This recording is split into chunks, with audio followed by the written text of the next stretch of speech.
Yo, what's up? Ako pala si Bert Portea. Ako nga pala si Joe Marie. Ayan. So, meron tayong tatalakayin ngayon, Jo Marie, na isang special na bato. At Okay. itong bato na to ay tumagos daw. Pangil na bato, tumagos na bato pa. O, kakabihira yun, di ba? Bihira lang makakita ng ganun yun. So, Guys, panoorin natin, ha? At especially sa nag-join sa aming membership offer, marami ang kidlat na tumagos sa bato din ng kanyang aura ay napakabihira na masagap o makita dahil karamihan kung sakali tatama man ang mga kidlat sa isang bato o puno ay kaya nitong wasakin o upusin sa taglay nitong nagdabadabang apoy. Kaya kung sakaling swertihin na makakita kayo ng pangil ng kidlat at ito'y nakatagos sa isang bato, ay kunin nyo kagad at itago lamang sa itim o So, ito, Jo Marie, no? Ikaw ba nakakita ka naman ng ganyang klaseng bato? oo. Merong klaseng bato, merong green, merong pula, merong itim. Iba-iba klaseng mga bato. Na, yan yung mga batong kidlat, di ba? Oo. Pero usually yung mga batong kidlat, sabi daw nila is ito ay galing sa pinagtamaan ng kidlat. Sa puno. Mm. Mismo sa puno o kaya sa mga gagubatan. Pwede rin yun. Oh, Kasi kalikasan din yun ng mga tumama sa kidlat o yung sa mga parte ng mga puno. pero ito 'di ba ano, itong specific na bato na to, may tumama pa na bato. Parang tinagawsan siya talaga siya. Kumbagang parang ano pa, may katugtong pa yung ano. Pero sa tingin mo ba ito ba ay natural na ano o baka ito ay peke lamang? Siguro natural lang yata yan. Hindi natin Natural. masasabi kung natural o ano, legit o hindi. Kasi ba naman baka napulot din niya sa iba, 'di ba? So panoorin pa natin.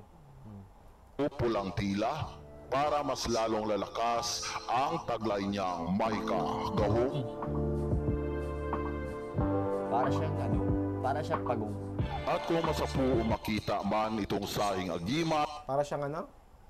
Para siya pagong na may guwit siya dito tapos nakita mo parang meron siyang matanan. Parang hindi siya kitat din, no? Parang ito din ay hugis ng pagong. Oo, parang pagong siya, no? Tignan mo naman ang guwis, no? Mm.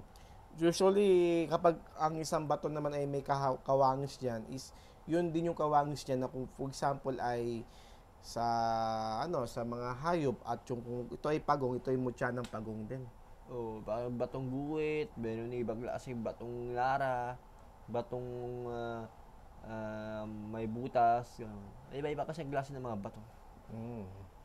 Talaga kabibiraan talaga makahanap ng ganyan batong klase. Siguro sa mga ano to, no, sa mga ilog, sa mga ano no, Oo, sa mga ilog, mga dagat, no?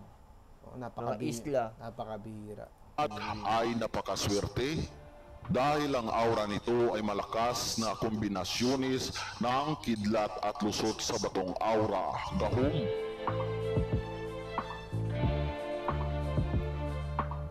Ang mutya na ito ay nakuha namin ng mga babaylan unom sa isang pinakamariit at masiok na kagubatan dito sa aming isla sa Panay.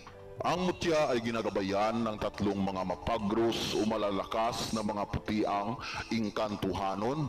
Kung makikita natin ang aura ng agimat ay lihitimong tinagos ng pangil ng kidlat ang isang matalinhagang bato na matigas.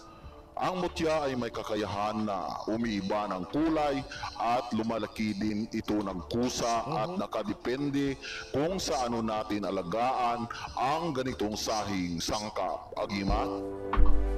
Lumalaki din daw, no? Ang Pero mutya hindi naman pangil na nilagay kidlat sa na swerte yan. tumagos sa bato ay may kakaibang niyang gahom, gawin may pagong- kabertod, may Paggamot. Pwede siyang panggawing ano? Paggamot. Panggamot. Oo. Kasi yung sinasabi, yung sinasabi kasi nila, kitlat daw yun, di ba?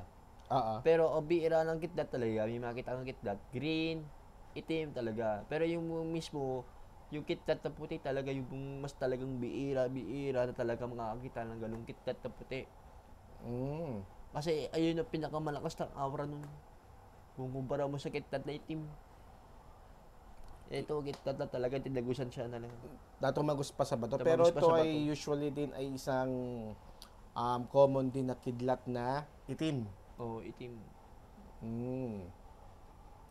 Ay mabisang gamit bilang malakas na pangpinuder, pangpanagang, linusutanon at pangbinakod na mahika gahong. Ang pangpinuder na gamit nito ay hindi ka matatablan o malulusutan ng mga mahikang itom, katulad ng mahikang paktol, mga barang, mga kulam, mga hiwit, mga kilkig nga halit, mga sumpa na ginamitan na mahikang lupanan at inililiwas ka din ito sa mga mapinsala at kritikal na mga sakit. Ito yung tama yung sinabi mo kanina na ito ay gamit din sa mga panggagamot. Oo, yan ang sinabi ko kanina. Iba-iba ang klase ng mga gamit, iba-iba ang klase ng mga mutya na pwede mong gamitin sa paraan. Bibihira lang talaga magkaroon ng ganung mutya ang mga klaseng bato. Kasi ang bato, naturally, yung mga bato na nakita natin dyan, napupulot lang yan dyan sa labas. Pero hindi mutya yun. Pero kung maghahanap pa ng magandang mutya, doon sa mga probinsya talaga pwede makahanap. Mas madalas mo mahanap. Usually yung mga hindi pa napupuntahan ng Hindi pa mga napupuntahan. Mga isla, katulad yan. Yung mga bato na may mga konting, pangyayari, may mga parang pagkitap-kitap yung mga bato. Yan, katulad yan. Meron silang batong nara. Meron silang batong nara. Oh, batong nara. Ang batong nara, papaswede rin yung sa Batong nara yung sa lamesa ng Pero, papaswede rin yun sa negosyo. At sa depensa din yun, pwede rin siya sa mga business, sa trabaho. Pero yung nakita natin yung kit na tubagus pa siya, meron din siyang pangontra, meron din siyang paggamot din, meron din siya. At kung sakali naman na may sakit kang nararamdaman bago mo pa naging tangan, ang agimat na ito ay may kakayahan ito na unti-unting pahupain ang nararamdaman mong sakit mga kagimat at maibabalik sa wastong kalusugan ang iyong katawan. Ang pangpanagang naman na gamit nito ay may malakas na pangharang at pangsupil sa mga masasamang elemento, masamang espiritu at sa mga masasamang aurang tao at sa mga demonyo. Okay, no? So, nabanggit dito yung yung mga kidlat na itim at yung mga, lalo na sa mga tinagusan ng bato is palayo ka niya sa mga masasamang elemento. Elemento, barang, kulam, palipat hangin, at saka hindi kayo tatapla ng kahit anong tanim, kutsilyo, barel. At iwas ka rin So, marami din palang gamit ang kidlat na iwas ka rin dito sa disgrasya. So yun mga kamaster, ang ating video topic ngayon na ni-review natin ngayon. Pinaka-specific doon yung pangil ng kidlat na tinagusan doon sa bato.